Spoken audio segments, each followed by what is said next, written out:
So hey guys, I'm back again. So since I decided to do the whole show, the last show in silence, because I forgot to cut the stupid mic on, I'm going to record it with sound. Now here's the downside of that is I already put the build in the RDA, so I'm going to leave the other one up if you're curious about the build and the inside of the deck and how to take apart the mod and everything. So what I'm going to do is I'm going to actually go back and show you everything but how to do the build that I've done. Alright guys, so I'll leave the other one up for a while. So if you don't mind watching it in silence, definitely go over there and give it a look-see. And we're going to go ahead and cut this on.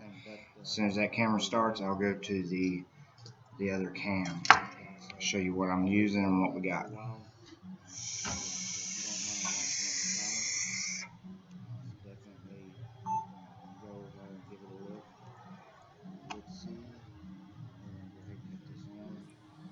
Okay, so this is what we're sort of what we're looking at here. Let me flip it around for you. The aluminum and black TVL. I'm gonna go ahead and take it apart for you guys. I run the Samsung 25Rs in all mine. Sometimes I'll use the red. I think they're the red Emlyn. They're rated for I think a 40 amp pulse. I've tried them, used them, never had any issues. So sometimes I'll use that as well. So what I'm doing now is just disassembling the mod itself to show you how easy it is. And I'll go ahead and take the cap off this so you can see what kind of build I got going on here. So like I said, aluminum and black. The aluminum is super light. Some of the issues that I've had with aluminum mods before, which made me leery of this one, was the hot button and the mod getting super hot itself. So here's the barrel. The threads are nice and clean. I do recommend if you order one, always take it apart, put some 3-in-1 oil on it because it'll help the threading of it. The button itself, as you can see, is aluminum. The housing for the button is brass. The contact pin for it is copper, and this is the new style contact pad. If you have one of the OGs, the contact pad is flat all the way across. This one has a little nipple in it now, which I kind of like a little bit better anyway. So sometimes, depending on what you prefer, but this is the new style button. 30-pound spring is what it's rated for. I never put my battery in from the bottom. I always load it from the top. So I'll go ahead and run this back up for it a little ways. The aluminum is nice and clean. The Cerakote on it is super nice.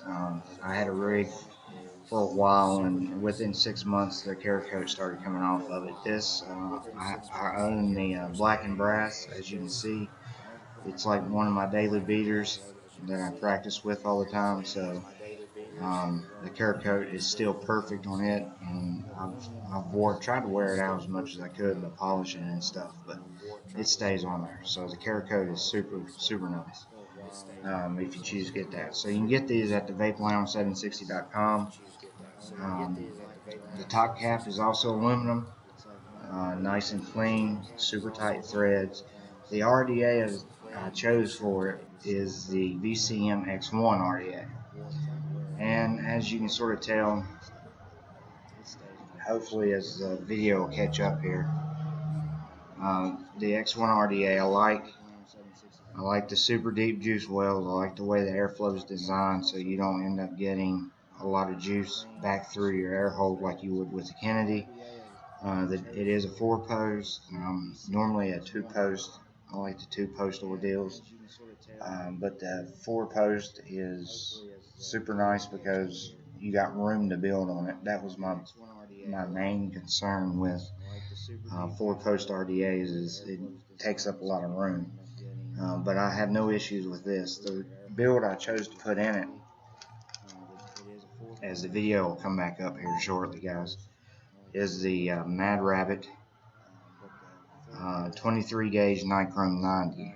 Now, a warning with this stuff, it does ohm super low, so be wary of that. I did a 5-rack parallel build, and I'm not going to rip it out because it's a good build, but you can see how I built it on a 4mm bit. It's nice and clean. The one downside with the Nichrome 90 is the builds I normally don't last me as long as if I use Kanthal Nichrome 80. These builds I usually can get about 4 days out of it before it gets to where I can't use it no more, so I'll just jerk it out and put another one in. With Nichrome 80 and Kanthal, I can go a week and a half before I have to put a new build in it. So anyway, the X1 RDA is pretty nice. I like it. So I'm going to go ahead and stick my 25R back in there, and then I'm going to screw this back on top. And since this camera don't want to work anyway, I'm going to end up going back to the other camera, so bear with me, guys. So anyway, the X1 RDA is pretty nice. Come on. We're going to go ahead and cut that one off. Alright, so we're back here. Everything lines up real nice. There's no unnecessary adjustment needed to get your RDA to line up with the TVL logo on the front. I used Wizard Wick, which I got at Vapor Slam. The cotton's okay. There is a little bit of a break-in period, as well as a little bit of a funky taste when you first use it, but nothing that's unusable. So put the battery in, put the top on. I took the battery rattle out by just simply adjusting the button up. No battery rattle, so with a fully charged battery, you can get an idea of what you get out of the way there.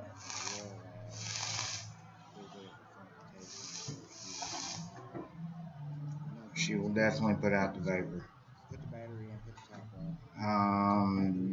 The button and the mod itself does not get super hot.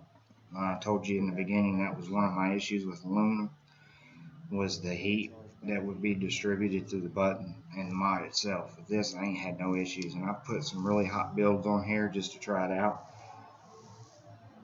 20 gauge 5 wrap on a 4mm bit. Usually ohms out about 0.08 for me.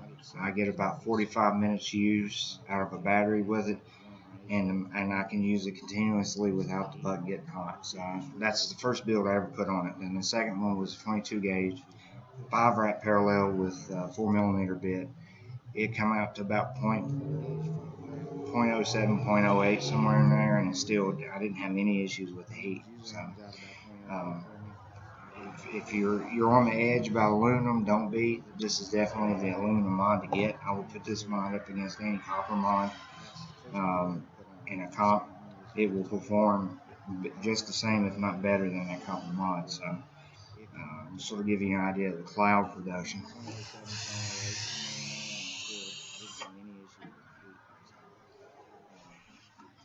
Sounds like a damn airsoft thing going on.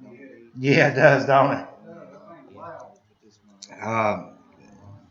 With the, you can get an easy 12 to 13 foot cloud out of this, easy.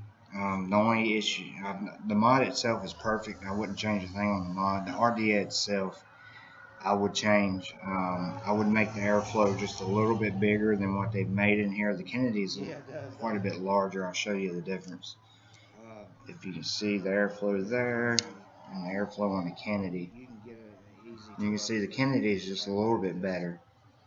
I have a Mutation X that I use a lot if I'm going to do a cloud comp or something, that I can adjust the airflow super high out of it. So the X1 RDA would be a good trick RDA. You got real controlled airflow, and you can get a little bit fluffier cloud out of it out of this RDA. Probably not one I would use in a comp, but it's clean, it's nice, and it's definitely worth the $60. So 9 out of 10 on the RDA. The mod itself, it's easy 10 because again it's super light. There have been a lot of people pick it up and think there's not a battery in it when there is. So um, again, TVL outdone themselves. And if there's ever been a question, I've had people questioning me before about my previous reviews on the Colt 45 and such. And they say, well, you're sponsored by them. Of course, you're going to say good stuff. I don't run like that. With my reviews and everything, before I'm sponsored, I tried. You know, I bought my TVL before I contacted them, and I loved it so much that I showed them my interest in it, and then got the sponsorship. That's the way I ran with all my juice companies as well that I recommend and sponsor or sponsored by. Is I've used their juice first to make sure I like it, and then I get the sponsorship. So I wouldn't lead you guys wrong on that. The mods that I've used against this, um, I've used the Able, I've used the M5, the M6, I've used the Rig, I've used the Apollo, I've used the Limitless. About the only one that I've not used and I want to compare it to is the Subohm Innovation ones, but it's just a matter of time before I get to mess around with one of those and compare it to that. But by far the TVL is the hardest hitting of the bunch. So if you're a trickster, you're in a cloud comp or something, and you want the hardest hitting mod, the Colt 45 is definitely the way to go. So guys, if you have any questions or thoughts or concerns, do give me a holler, shout out. Either on YouTube, you can find me on Instagram. I'm on Instagram a whole lot. Um, so as always, guys, vape safe, vape strong, and vape on.